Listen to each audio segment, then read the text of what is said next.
Assalamualaikum warahmatullahi wabarakatuh. Sebelumnya, halo, salam kenal. Saya Nur Habibah dari kelas FM23A.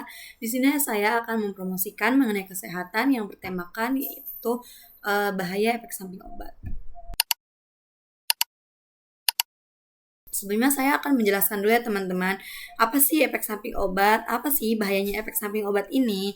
Jadi efek samping obat atau bisa disingkat dengan kata ESO adalah suatu respon terhadap suatu obat yang merugikan dan tidak diinginkan dan yang terjadi pada dosis biasanya digunakan pada manusia untuk pencegahan, diagnosis, atau terapi penyakit untuk memodifikasi fisiologi.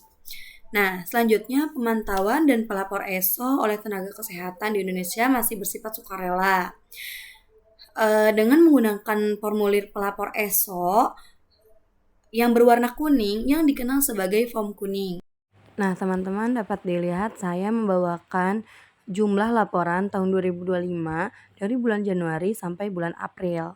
Nah, di sini BEM juga sudah menjabarkan ya teman-teman bahwa terdapat kendala yang masih dihadapi dalam pelapor ESO, antara lain itu pelapor yang masih sangat kurang, tidak dilaporkan, kejadian tidak diinginkan yang sudah diduga, serta kurangnya kesadaran profesional kesehatan dalam melakukan pelaporan.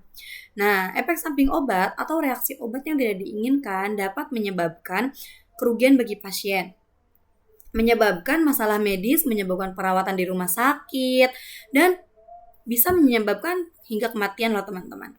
Nah, dapat dilihat ya teman-teman di gambar di atas bahwa ada beberapa contoh efek samping ringan sampai sedang dan efek samping berat atau serius.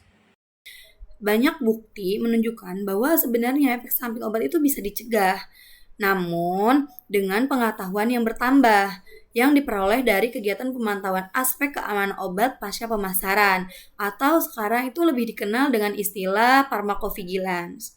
Nah, tenaga kesehatan ini khususnya apoteker memiliki peranan yang sangat penting dalam memantau kemungkinan munculnya reaksi obat yang tidak diinginkan.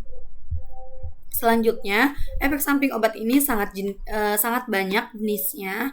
Bukan hanya 1-2, tetapi ada beberapa jenis-jenis efek samping obat tergantung variasi jenis obat, dosis, durasi penggunaan, serta karakteristik dari pasien tersebut. Nah, di sini saya akan menjelaskan yang pertama itu ada gejala gastrointestinal. Nah, biasanya ini itu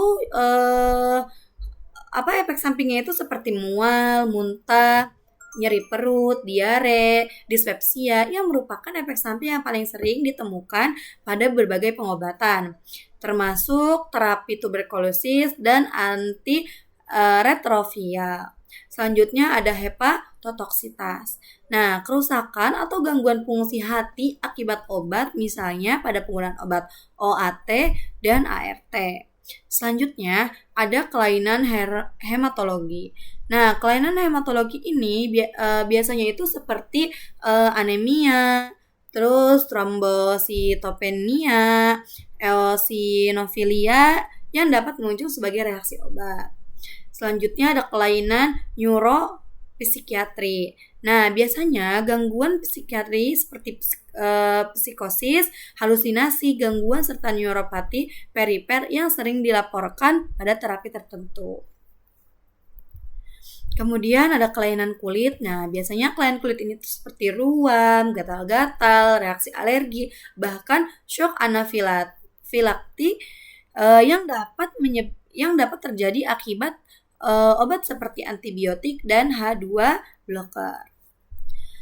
Nah, selanjutnya ada neuropati perifer.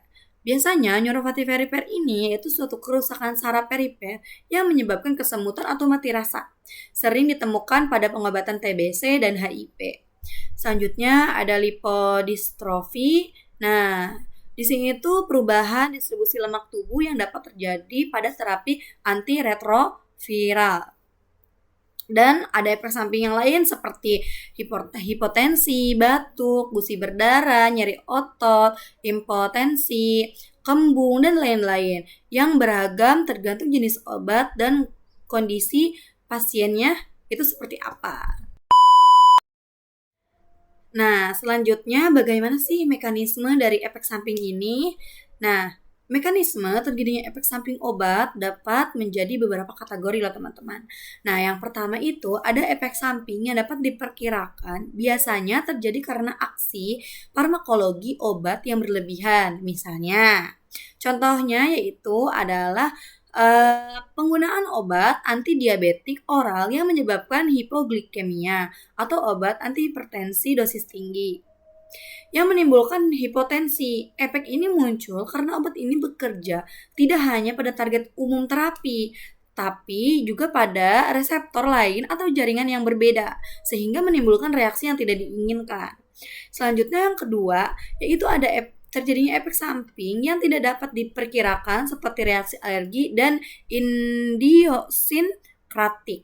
Nah, reaksi alergi terjadi ketika sistem imun mengenali otot sebagai zat asing dan memicu pelepasan mediator inflamasi seperti histamin yang dapat menyebabkan ruam, asma, atau bahkan shock anafilaktik.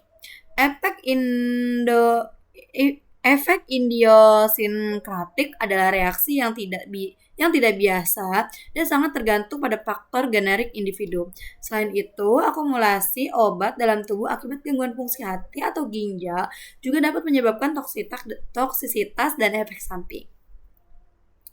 Faktor lain yang mempengaruhi mekanisme efek samping termasuk umur, genetika, penyakit yang diderita, interaksi antar obat, serta durasi atau dosis penggunaan obat.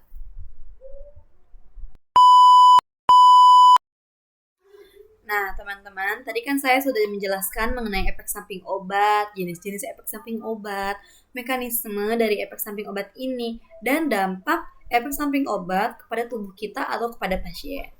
Selanjutnya, ada satu poin yang sangat penting dari keempat poin yang tadi saya sebutkan, yaitu bagaimana sih cara penanganan efek samping obat.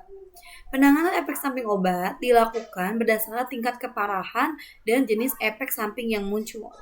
Untuk efek samping yang ringan, penanganannya biasanya itu bersifat suportif, seperti istirahat yang cukup, menjaga pola makan, dan memperbanyak minum air putih untuk membantu mengeluarkan obat dari tubuh kita. Nah, jika keluhannya ringan, obat dapat tetap dilanjutkan dengan pemantauan yang sangat ketat.